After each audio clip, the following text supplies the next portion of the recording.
We are about to dive into the real meat of the research, and I am very pleased to introduce you to Dr. Luis Pardo. Dr. Pardo was one of the probably the very first KCNH1 researcher I got in contact with after a long rabbit trail of emails, and he was described to me as the world's expert in KV 10.1, and he has just been such a great support, so invested. He has shown up to every meeting, and we are so lucky to have his depth of knowledge on the channel. So thank you, Dr. Pardo. Well, thank you very much. I mean, it's very special for me to be able to participate in this meeting, and for a basic scientist like I am, it is really important to really get the idea that what we do at the end of the day might even have some kind of, I mean, could be useful for the well-being of actual people. I have a presentation with many data slides and a classical scientific presentation, but I just want to give an impression of the complexity and the features of the particular channel. So I probably am going to mention KV 10.1 more often than KCNH1. I tried to edit my slides, but that's the way I typically call the channel, because that's how we work on it. I bring this slide of structure similar to what Ethan was presenting before, just to highlight the idea that what makes the channel a channel, right? So this permeation of potassium ions between both sides of the membrane in response to electrical stimuli is done by this small, relatively small part of the molecule, and all these bunch of protein in the intercellular side is, participates in modulating the gating of the channel. It participates in many things, but this gives an idea of that this protein is doing its function as a channel in a very tightly regulated and modulated way. So we came to study this channel from the biophysics point of view, because it's a very interesting protein, and it is expressed very abundantly in the human brain. And here there are some images of expressions of the dark signal is where the channel is expressed, and as you can see, the neurons are strongly stained for expression of the channel in many areas of the brain. And when we looked at the expression in the rest of the body, like most other ion channels, what we found is that the channel is expressed essentially only in the brain. So actually it's not expressed in the heart, as it was mentioned before, or we don't detect it in the heart. But so it is a very classical neuronal channel. But then we generated a mouse model that doesn't have any expression of the channel, and to our surprise, the mouse didn't have any sort of phenotype. So it survived perfectly without any copies of the channel.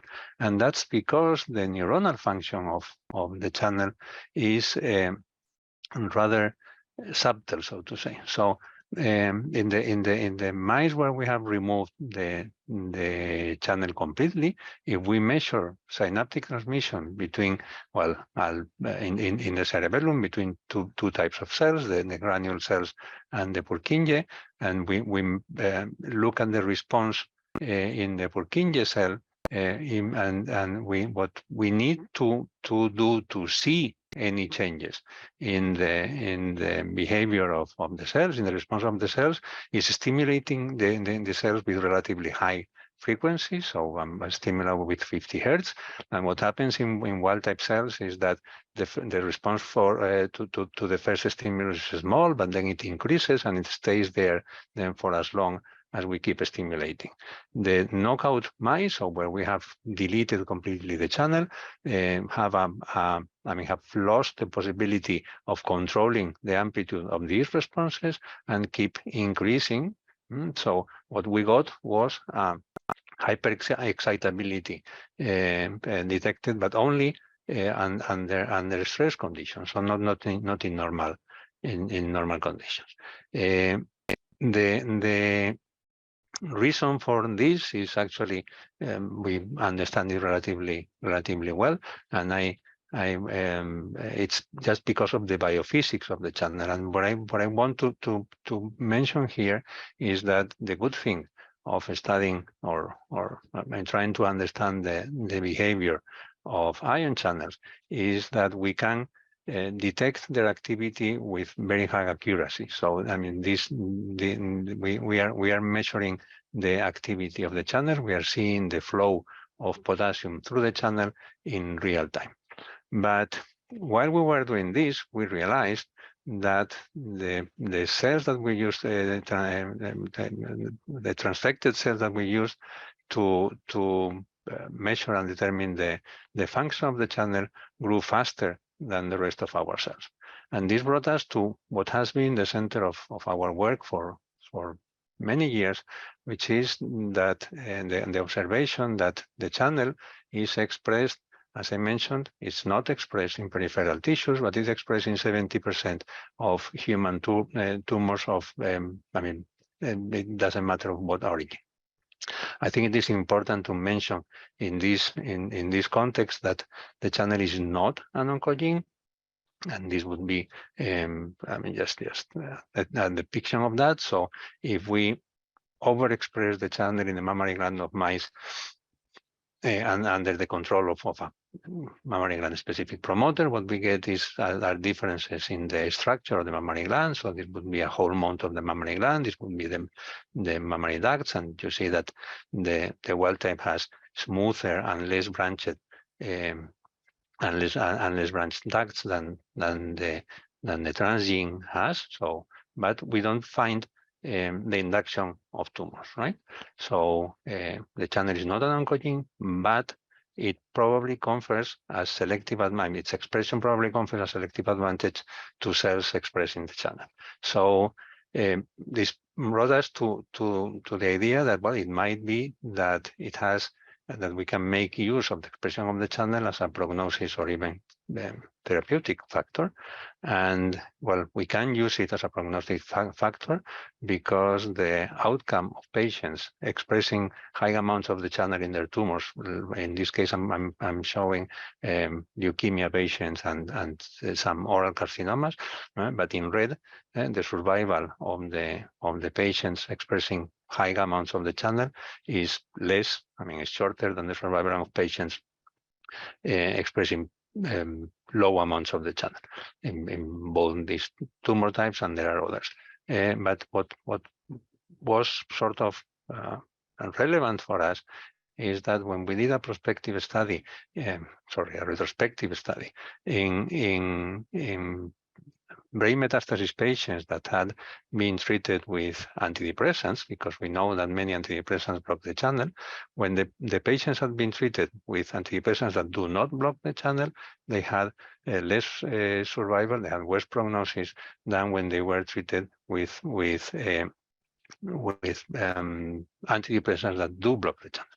So this would say that then blocking the channel would remove the selective advantage and improve the outcome. And that is the reason. And now we are working stronger on that we are trying to find better blockers of KB10.1. In principle, we were completely concentrated on tumor cells. Now we have other priorities, but in any case, we keep trying to synthesize better blockers, more potent blockers, and we have generated a series of blockers that can, that have the same effect at lower concentrations than the molecule we started with, but we are still facing a big problem, which is that a cardiac channel, which is a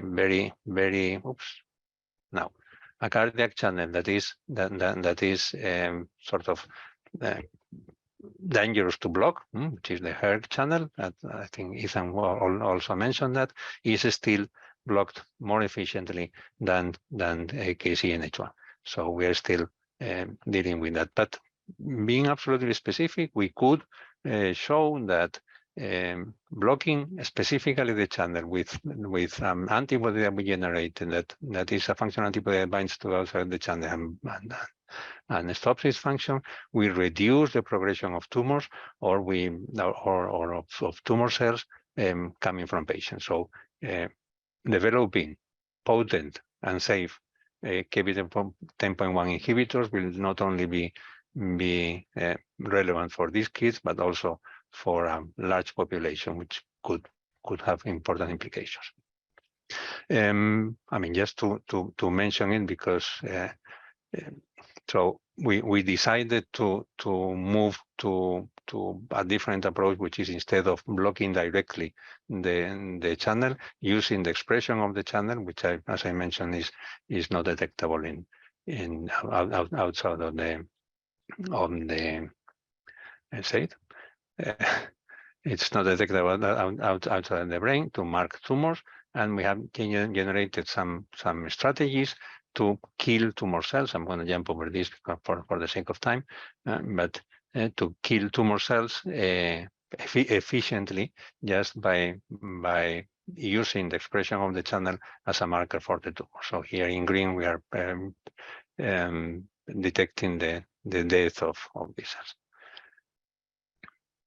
But all this brings us to something which is important not only for tumors, but also for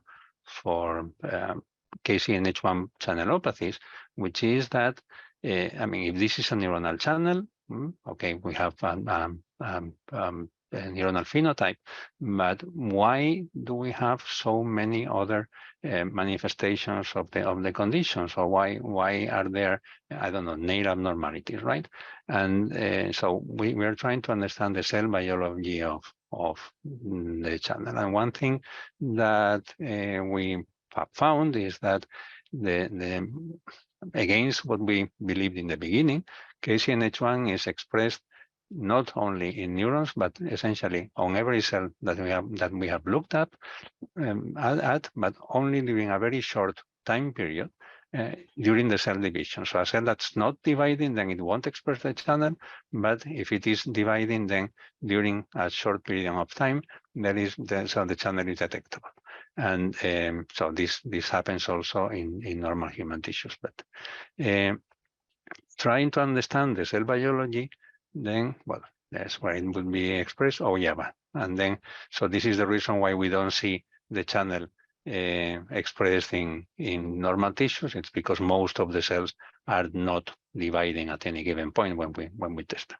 But in any case, along the path of trying to understand what the channel is doing in the tumor in the tumor cells, so why it represents an advantage for tumor cells, we found that, I mean, so there are a lot of different features of the tumor which are altered when we manipulate the channel expression, right?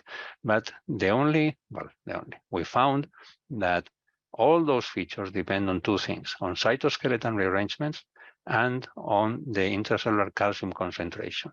So the current work that we are doing is oriented to define the interaction of KBT10.1 or of the channel with the microtubuli. I'm jumping over this because we are so short of time. But one thing which is important, and we will hear more about that, I think, in some minutes, is that one of these cytoskeletal and calcium-dependent events that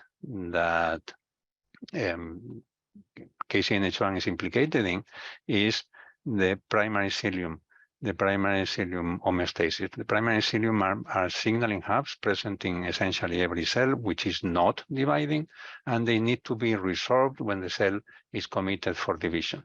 What happens is that the expression of KBT10.1 during that particular time, which is the time of the division when the channel is expressed, will then slow down will facilitate the retraction of the primary cilium. And the reason why I think this is important is because there is a set of conditions which are called ciliopathies, which have in common an alteration in the homeostasis of the primary cilia, and they coincide in with KCNH1 channelopathies, in that they have very similar morphological alterations in terms of the alterations of the face and alteration of the digits. So I mean, we have some evidence, and as I said, Dr. Caputo will talk more about that. But we have evidence that one of the reasons of the developmental problems that these children have is because they have altered coelogenesis. But the good news is that we can correct the altered coelogenesis by pharmacological intervention. So just for, I mean, as a summary, the physiology of KCNH1 is, well, and it is regulating the excitability of neurons, but in somatic cells through cytoskeletal interactions and calcium homeostasis, it participates in a large number of functions. So when we have a gain of function mutation, we are affecting the excitability, and at the same time, we are probably affecting coelogenesis. So it would be in principle possible to correct both things if we act early enough. What would happen in a cancer cell is that they lose this cell cycle dependent expression, so they have a sustained expression of the channel, which then accelerates all these processes and gives the cell more chances to survive. And with this, and just thank you. And if you have any questions, I will be happy to try to answer. Thank you so much, Dr. Pardo, for your fascinating work. We've gotten several questions about the link between KCNH1 and cancer. I think those last two slides kind of clarified that they're quite different mechanisms of action, but given that our kids have gain of function, mostly mutations, and cancer progression is linked to an overexpression of the gene, is there a potential for our kids to have a higher risk of cancer? No, or some connection with a family history of cancer? Okay, I mean that's why I insisted on the mammary gland slide. So the channel is not an oncogene, so it does not increase the risk of having cancer. It might be the case that once there is a cancer, then one should keep an eye on a potential worse prognosis because of the expression of the channel. But the difference that I think is important to highlight is that in tumor cells, what's lost is this cyclic regulation of the expression of the channel in non-neuronal cells. And what happens so for the kids, they have regulated expression, but only that when the channel is open, it simply opens earlier, right? So that's so I mean, if so in an individual not carrying a tumor, I don't think there is an increased risk of having cancer. Okay, I imagine that's pretty reassuring. Thank you so much for that clarification.